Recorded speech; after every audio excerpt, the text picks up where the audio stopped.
This is Jeremy Wentworth-Stanley. I'm the fellow who has a hyphen in my name. The hyphen is silent, but I am anything but that. Respectonomics brings you Living Economics. Living Economics is a discussion about current economic and maybe socio-political conditions as well, focusing though on the economics of the day. This is the end of May 2026, and our last discussion podcast was on the stock market. This one is on the bond market. My name is Jeremy Wentworth-Stanley. I am your voice of Respectonomics. I'm also the year of Respectonomics, which means that we appreciate and ask for any feedback, comments, criticisms, ideas, other subjects you want raised. And it's at jeremy@respectonomics.com.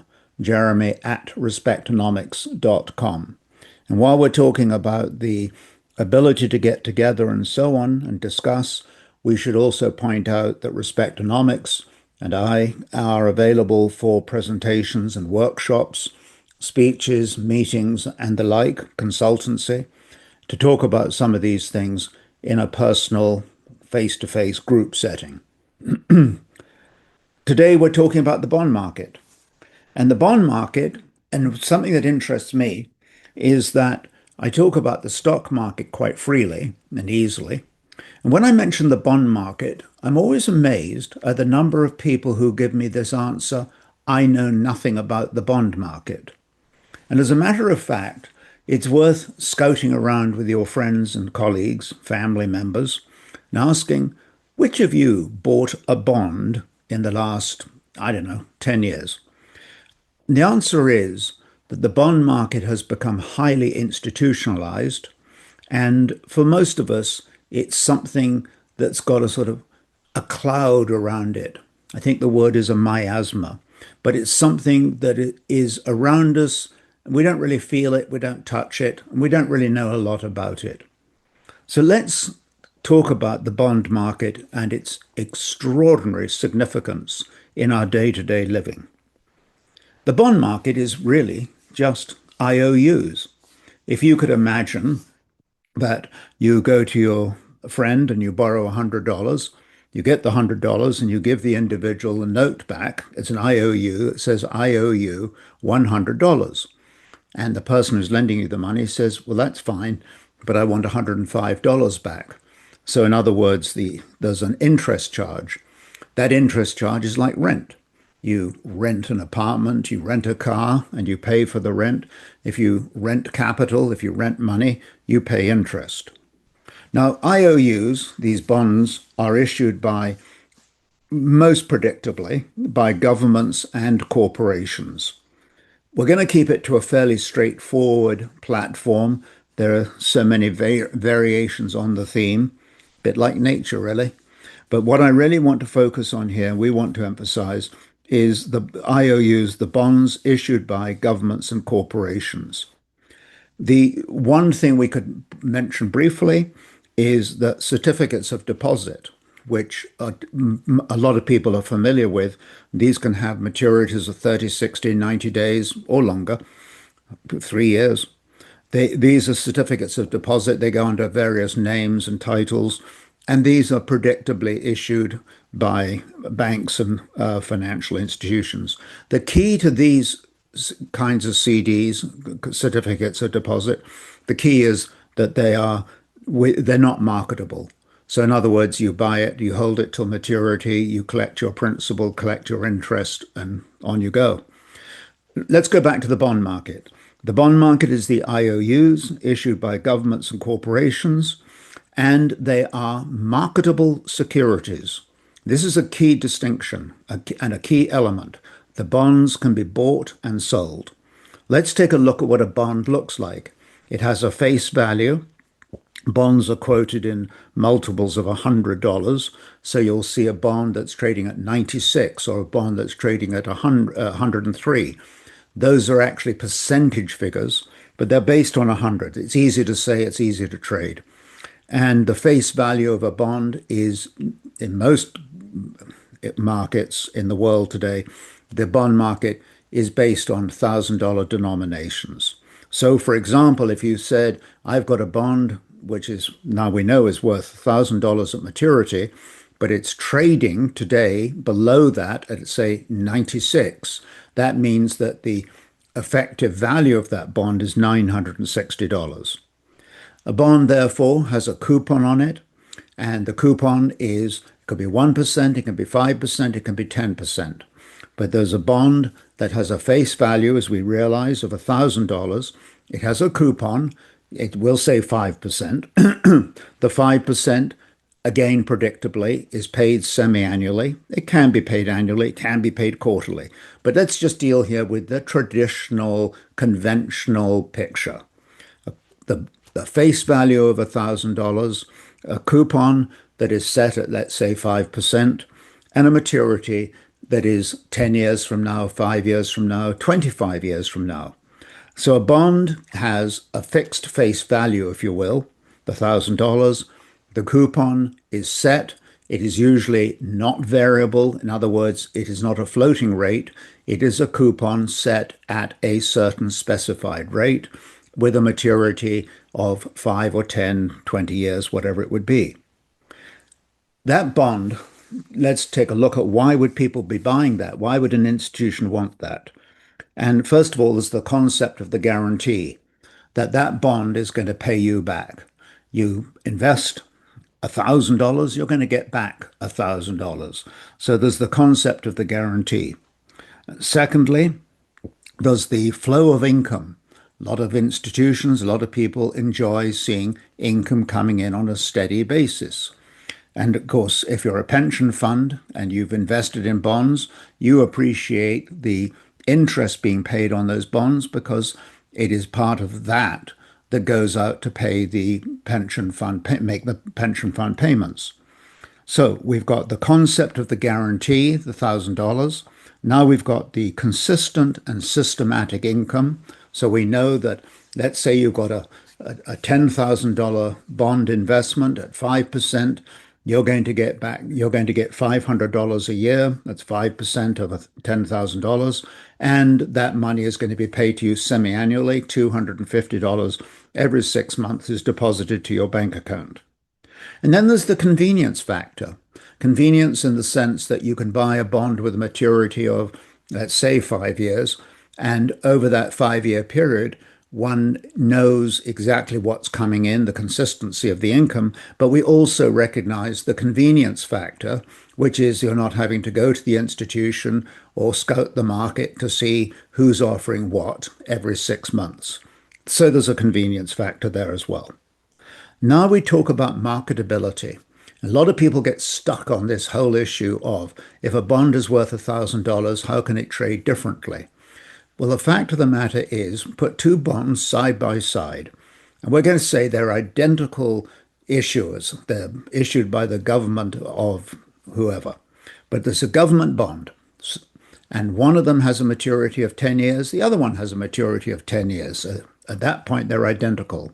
One bond has a coupon on it of 5%, and the other one has a coupon on it of 10%.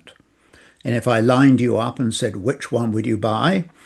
All other things being equal, you would say, well, I'd buy the 10% one, of course. Which means, put it another way, that the 5% bond is less attractive. And at that point, it would sell below its face value. You're still going to get your face value back. That's the guarantee. But if you're going to get the guaranteed money back, let's take an example here that you've got a 5% bond and you say, well, that's not as good as 10%. And then you find out it's trading at what's called 95, meaning it's trading at 95 cents on the dollar, or for every $1,000, it's worth $950. So you now know that you're paying $950 on which you are receiving 5% based on $1,000.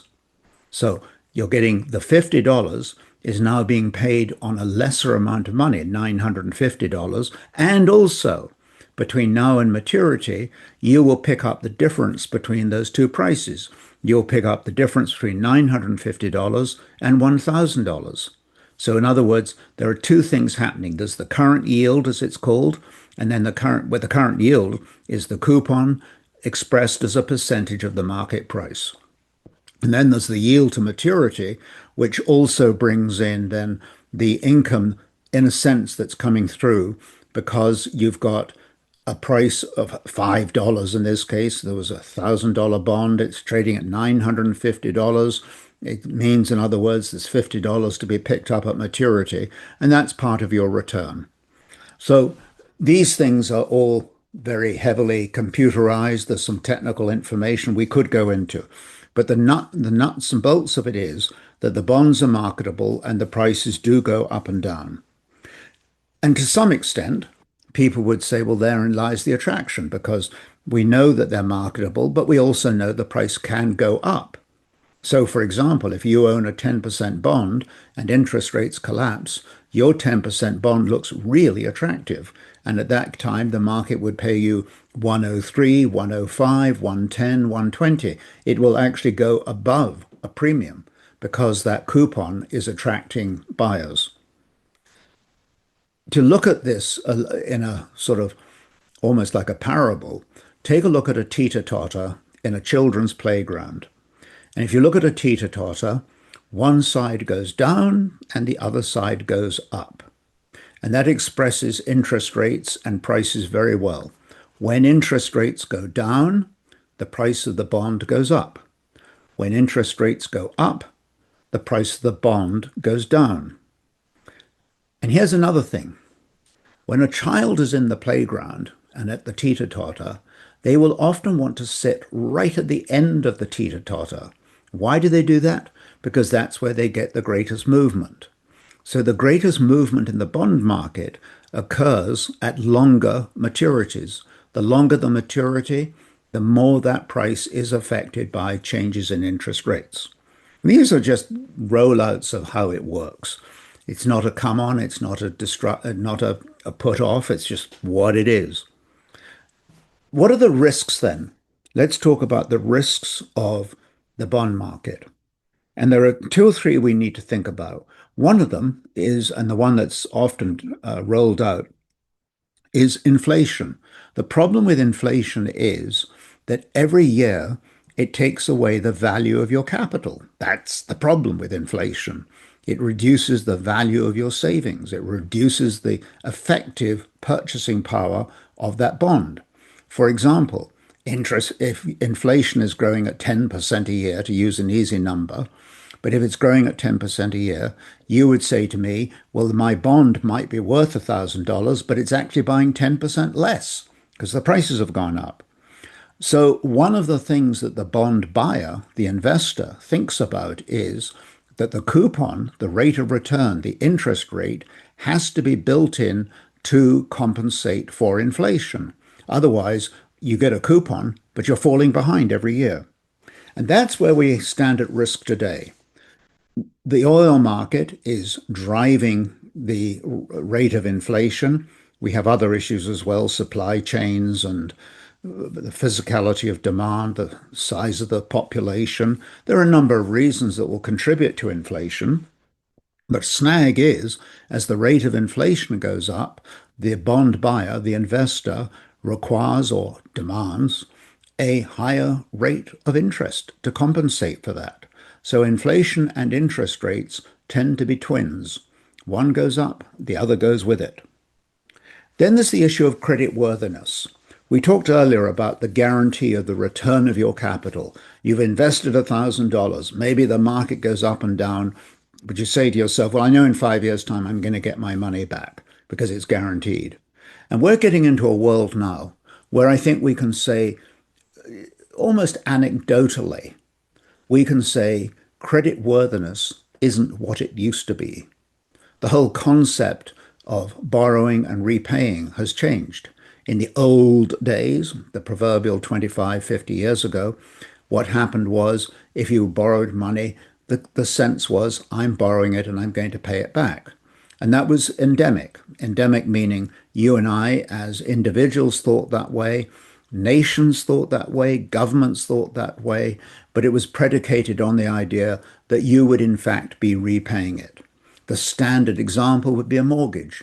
Get a mortgage on your house, and let's say the mortgage is for $100,000, and you would expect then reasonably to pay off that $100,000 over a 5, 10, 15-year period.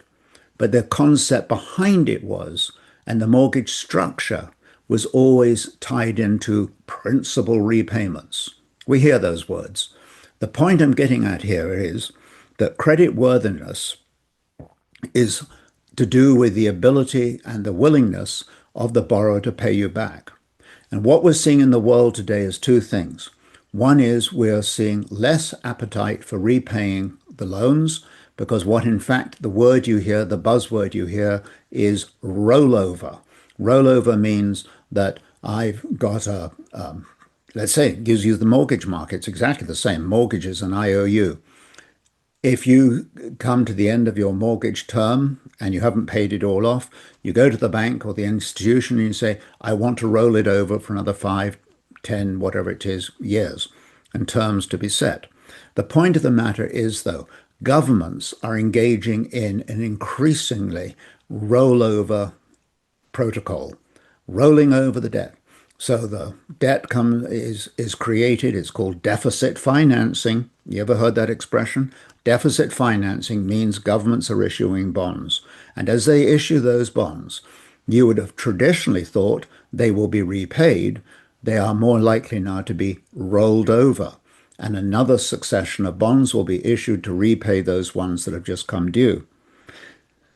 I think in the course of human nature, in the course of logic, in the course of anything that one wants to put on the table, the concept of rolling over is not a concept of increasing creditworthiness.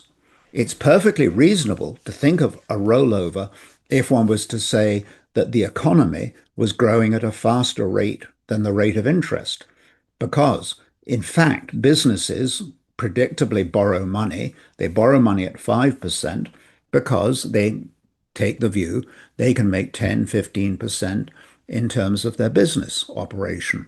So in other words, they look at debt as a resource. They look at it as an input cost because they recognize that although the bonds are costing them, the interest is costing them the money, at the same time, they think they can make more money selling their goods and services. And that's a perfectly reasonable, actually good use of the markets. The snag with the governments is that we have got economies that are growing sluggishly.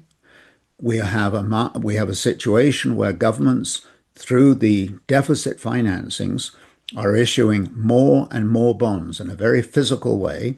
And not only are they issuing the bonds, but they don't really come to the table to say, and we are going to repay these. They say, and we'll be rolling these over in another year, 5 years, 10 years as required. So the point of the matter is, if we look at creditworthiness, I think we can all stand shoulder to shoulder and say, at least put on an awkward smile and say, I'm not sure that these bonds are as good a quality as they used to be. We get lots of statistical information. They talk about the size of the indebtedness of a country compared with the GNP, the gross national product. But if we do that, I think we, at least anecdotally, in our hearts, we recognize that the deficits are being funded in a manner that may be impeding the creditworthiness, but it may also be creating a time when the rate of interest, total rate of interest, is going to exceed the growth of the economy. And that's a bit like saying your mortgage is bigger than your income.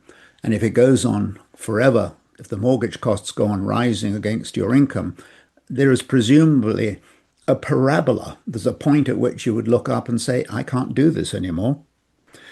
We also have another issue in the bond market today, but the dependence on debt financing, the borrowing the money, the IOUs, this is being exhibited by corporations and governments worldwide. It's a world problem.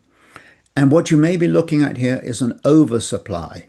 And any market that gets into an oversupply, and think about it when you go to the grocery store in September and there's more apples in the bin than ever before, the price of those apples goes down. The price of bonds go down when they are in oversupply.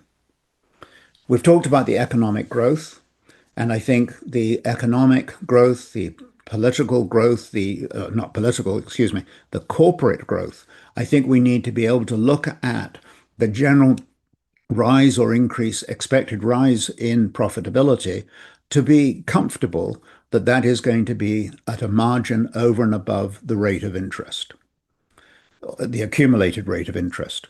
This has all got what you might call heavy talk to it. Let's move away from the heaviness for a moment and look at the concept of the deficits. Because when you look at these bonds that are being issued, and if you then take the view that they're not being repaid and they're being rolled over, there is a point at which somebody will say, well, yeah, they'll need to be paid eventually. The eventual is part of our legacy. We need to think about, is this a debt that we're creating because it's providing the infrastructure that we need to operate the economy? Fine. But is it in fact a debt that is just suits the way we live, we enjoy it, and it is our legacy that will be picking up the pieces, or more accurately, will be repaying these debts? We should look at the bond market at least in a knowledgeable manner. We should be talking about it. And here's a little truth. Depending on whose calculations you use, the bond market is estimated to be 5 to 10 times larger than the stock market. And if we're going to sit down at our favorite coffee shop and talk about our favorite stocks and what's going on in the markets and so on, we should be at least able to devote in that half-hour coffee time, we should be able to take half of it, of that coffee time, to talk about the bond market. And that's what we're doing today. We're talking about the bond market. We're pointing out its benefits. It has been, as a credit vehicle, it has been enormously helpful to increasing the prosperity and the size and the scope, the variety of all of our economies. It's lubricated trade, it's lubricated production, it's lubricated consumption. Credit has been a wonderful animal. But do you remember when you were in your whatever age you would have been, and maybe you were a Boy Scout, maybe you were a Girl Guide, maybe you belonged to a farm group, whatever it was. Do you remember that old saying, fire is a wonderful servant and a terrible, terrible master?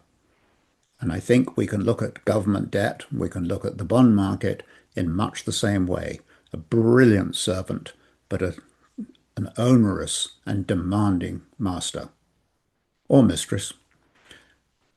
On this point, I rest my case, and we welcome at Respectonomics your thoughts on these economic discussions, and more particularly here about the bond market. Thank you so much for listening, and if you would like us to be presenting, let us know. Jeremy at respectonomics.com. Thank you.